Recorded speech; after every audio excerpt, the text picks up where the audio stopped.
Great Barrier Reef is a very large marine ecosystem. It's 2,300 kilometres long, 35 million hectares. It's roughly the size of Italy or Germany. It's a coral system, but it also includes the mangroves and the seagrasses and the deep ocean. It's in very good condition for its northern one-third.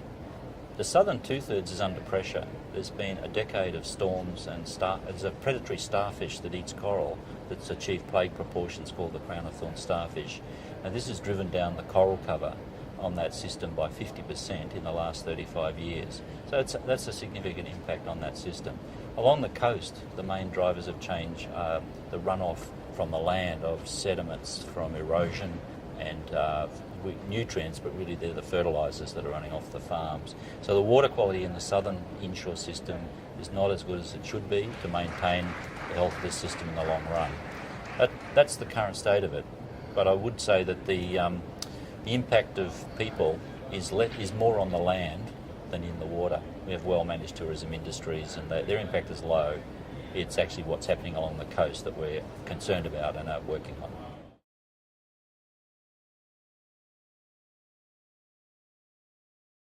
If I was summarising the main risks, the state of the system is it's a beautiful, big, resilient system, but under pressure. The risks that are driving the system downwards at the moment, we're seeing the beginnings of the effects of climate change. The acidity of the ocean is increasing, so the corals are a little less resilient and growing a little less strong as they would. There's kind of the corals have a bit of osteoporosis because of the acidity, and that's a long-run risk. It's not killing them at the moment. But a very short-term and very significant risk is the changes in our coastal systems. The clearing of land, 70% of the southern catchments of the reef have been cleared and used for farming. Now that's increased the sediments coming down the rivers. So these are our two very big risks, climate change and water quality. It's then a long drop down to the smaller scale risks of individual coastal developments. We have ports, we have towns. In a 2,300 kilometre system, we've got 5 major ports. They're distributed along, but they're 1% of our total area. The towns, there's about 12 town centres and about 1 million people, and they're small.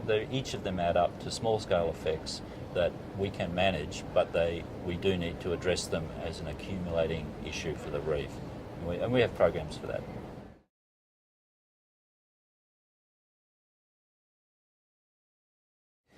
The changes, we can't continue the way we've gone, incremental development without a large-scale plan for the system.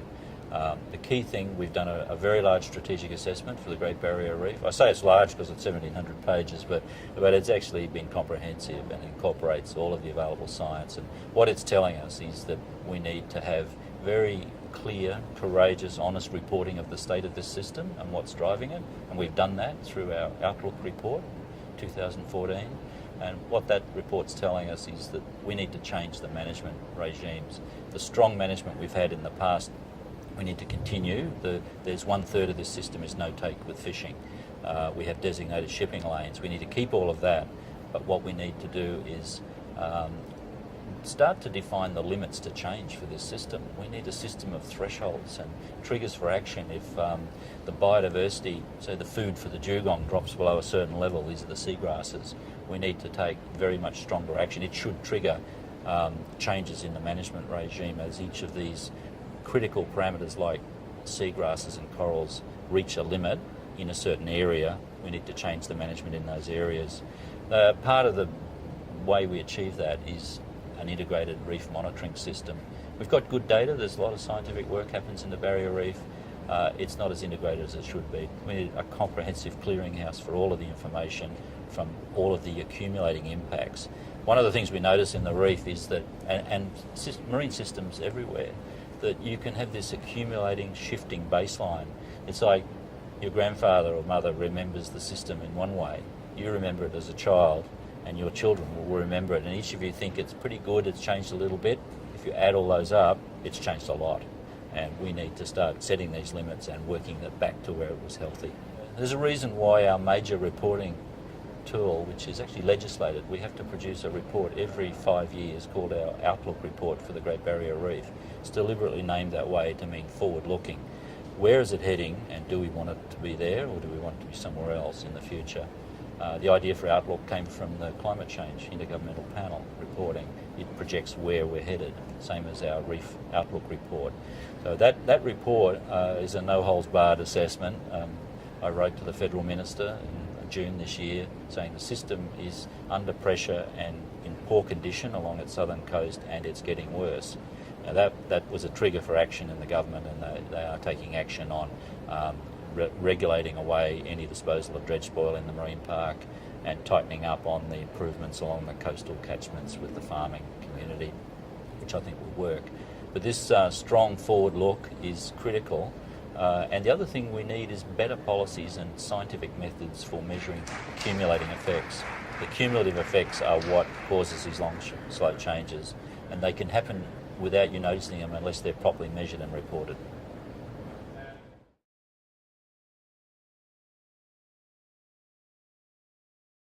Climate change is our number one high-level risk, and I tend to think of it as something it's happening somewhere else, but in fact it's happening everywhere. And the way we're coping with it is in two ways. We've done a vulnerability assessment of the reef, so we're telling the world very precisely the risks that coral reefs generally and the barrier reef specifically are facing from hotter and hotter summers along our coastline, which causes coral bleaching, and the acidification of the ocean is going to affect in the next 50, 100 years. The trend lines are very smooth. Unlike temperature, which goes up and down, the acidity of the ocean is steadily increasing and is directly proportional to carbon dioxide in the atmosphere, which is smoothly increasing, as we know. Now, that's a global problem. What we can do is build the resilience of our system. Corals that are in poor water will bleach from heating more quickly than corals that are in good quality water. So you can build a resistance to some of the growing pressures from climate change by taking local action. Clean up the water, take out the nutrients, take out the excess sediment. There's no natural level of pesticides in the ocean. There should be no detectable pesticides coming from the farms into the water. All of these things will restore resilience. We've seen that we have a resilient system. Where it's been damaged by storms, within 5 to 10 years, it's growing back. That's a general worldwide. If you take the local pressures off coral reefs, they will recover, and that's what our local action should be.